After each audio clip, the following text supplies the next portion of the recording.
एक छोटी सी लड़की जिसने बचपन में बाप को खो दिया, एक जवान लड़की जिसने मोहब्बत में घर छोड़ा, एक औरत जिसे जिंदगी ने बार बार तोड़ा, लेकिन फिर भी वो बनी हिंदुस्तान की सबसे बड़ी सिंगर। एक ऐसी आवाज जो बॉलीवुड को हिला देती थी। छोटे से गाने से लेकर गजल तक हर एहसास को जिंदा कर देती थी। 12,000 से ज्यादा गाने, 20 से ज्यादा आवाजों में, गिनीज वर्ल्ड रिकॉर्ड। क्या आप जानते हैं इस आवाज के पीछे कितना दर्द छुपा था? 16 साल की उम्र में शादी की, घर से निकाल दिया गया, प्यार में धोखा, बेटा बेटी को खोना, और फिर भी हर सुबह रिकॉर्डिंग स्टूडियो में मुस्कुराते हुए गाना। आज हम खोलेंगे उस जिंदगी का हर राज, हर वो पल जहां जिंदगी ने उन्हें तोड़ने की कोशिश की, लेकिन उन्होंने आवाज से जवाब दिया। ये कहानी है आशा भोसले की, एक औरत की जो सिर्फ गायकी नहीं थी, वो सर्वाइवल का नाम थी। एक आवाज जो सिर्फ गाती नहीं थी, दिल चीर देती थी।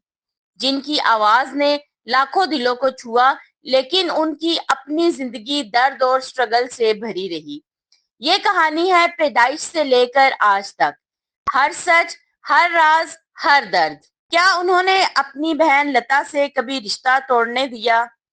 उनका पहला प्यार क्यों बर्बाद हुआ? और आखिरी सांस से पहले उनके दिल में क्या था? देखते रहिए इस वीडियो में। ये वीडियो आपको रुला देगी और इंस्पायर भी करेगी।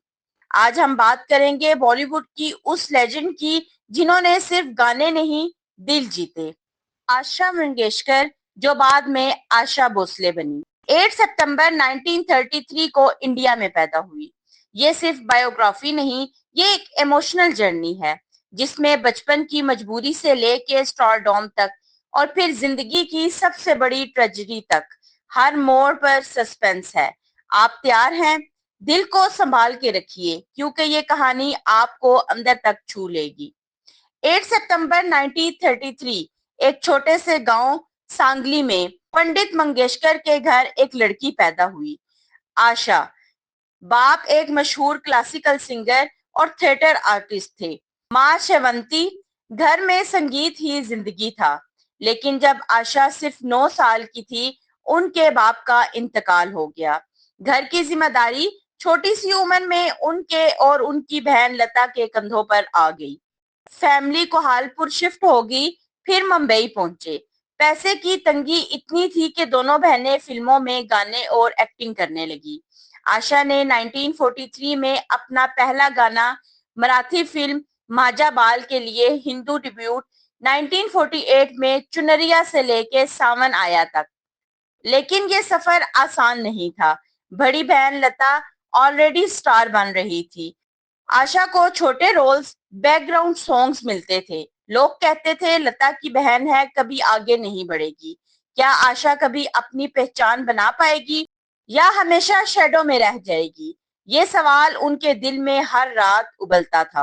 हर सुबह उठकर वो सोचती, मुझे अपनी आवाज से साबित करना है, और उन्होंने किया भी। लेकिन उससे पहले जिंदगी ने उन्हें एक और बड़ा धक्का दिया।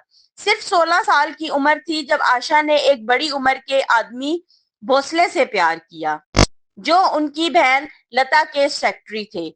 उन्होंने घर वालों की मर्जी के खिलाफ निकाह किया और 16 साल की उम्र में भागकर शादी कर ली।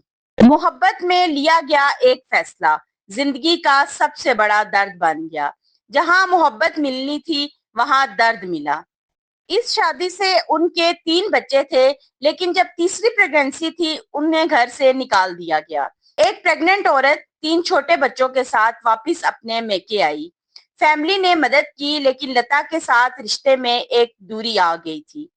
बहुत लोगों ने इसे बहनों के दरमियान दुश्मनी कहा, लेकिन असल में ये दर्द था। 1960 में डाइवोर्स हो गया। आशा अकेली माँ बन गई। क्या एक सिंगल मदर बॉलीवुड में टिक पाएंगी जब इंडस्ट्री में ऑलरेडी लता जैसे कंपटीशन हो? लोगों ने सोचा अब आशा की जिंदगी खत्म हो गई, लेकिन उन्होंने जवाब दिया अपनी आवाज से। 1950s के एंड तक ओपी नैयर ने उनकी आवाज को पहचाना। आइए मेहरबान, इशारों इशारों में, उड़े जब जब जुल्फे तेरी, ये गाने ने आशा को अलग पहचान दी। फिर आया R.D. बुरमैन का जमाना। उनकी एनर्जेटिक, प्लेफुल, सिडक्टिव आवाज हेलन के लिए परफेक्ट थी। पिया अब तू आ जा, ओ हसीना जुल्फों वाली, ये मेरा दिल, दम मारो दम, ये गाने आज भी पार्टी का हिस्सा हैं। 1981 में गजल दिल चीज क्या है, लोग हैरान रह गए। ये वही आशा थी जो छोटे मोटे सॉन्ग्स गाती थी।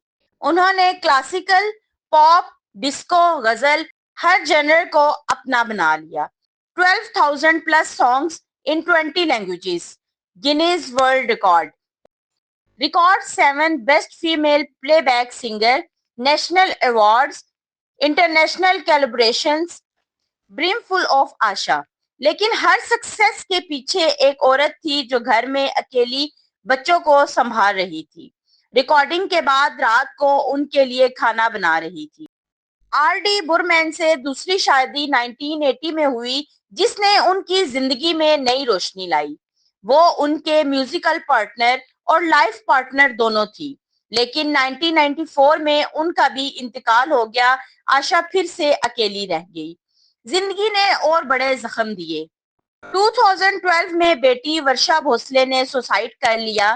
2015 में बेटे हरमत कैंसर से चले गए। एक माँ के लिए इससे बड़ा दर्द क्या हो सकता है। फिर भी आशा जी स्टेज पर आती थी, मुस्कुराती थी, गाती थी। उन्होंने कहा था, जिंदगी रुकती नहीं, गाना तो जिंदा रखना पड़ता है। लेटर इयर्स में वो बिजनेस वुमेन भी बनी। इंडियन रेस्टोरेंट्स चेन और कुकिंग उनका पैशन था। TV shows, occasional performances, 90 years की उम्र में भी एनर्जी। 2023 में आशा ने दुबई में कॉन्सर्ट किया। लता के साथ रिश्ता वक्त के साथ ठीक हो गया था। आशा ने कई बार कहा, लता मेरी फेवरेट सिंगर है, खून पानी से ऊपर है। दुश्मनी की अफवाहें थी, लेकिन बहनों का प्यार गहरा था। अप्रैल 2026 आयशा जी को चेस्ट इन्फेक्शन और कार्डियक रेस्पिरेटरी कॉम्प्लिकेशंस हुई। 11 अप्रैल को ब्रीच कैंडी हॉस्पिटल में एडमिट किया गया। 12 अप्रैल 2026 को मल्टी ऑर्गन फेलियर के बाइस वो हमेशा के लिए हमसे जुदा हो गई, 92 इयर्स के एज में। उनके बेटे आनंद ने अनाउंस किया, पब्लिक व्यूइंग कासा ग्रैंड। उनको पूरे एजाज के साथ दफन किया गया। वो आवाज जो करोड़ों दिलों में बसी थी, अब सिर्फ रिकॉर्डिंग्स में सुनाई देगी, लेकिन उनकी स्पिरिट, उनकी मेहनत, उनका जज्बा हमेशा जिंदा रहेगा। आशा भोसले ने सिखाया, चाहे जिंदगी कितना भी तोड़ दे, अपनी आवाज, अपना सपना कभी मत छोड़ो। उन्होंने दर्द को गीत बना दिया, मजबूरी को ताकत बनाया। आज उनकी याद में हम उनके गाने सुनते रहेंगे और उनकी कहानी को जिंदा रखेंगे। ये जिंदगी सिर्फ गाने नहीं थी, ये एक मिसाल थी। अगर ये वीडियो आपको छू गई हो, अभी लाइक कर दीजिए। अपनी favourite Asha Bhosle song comment में जरूर बताएं। मेरे चैनल फैक्ट एंड फोकस को सब्सक्राइब कर लीजिए, ताकि ऐसी इमोशनल स्टोरीज आप तक पहुंचती रहें। शेयर कीजिए अपने दोस्तों के साथ, ताकि उनकी लेगेसी जिंदा रहे।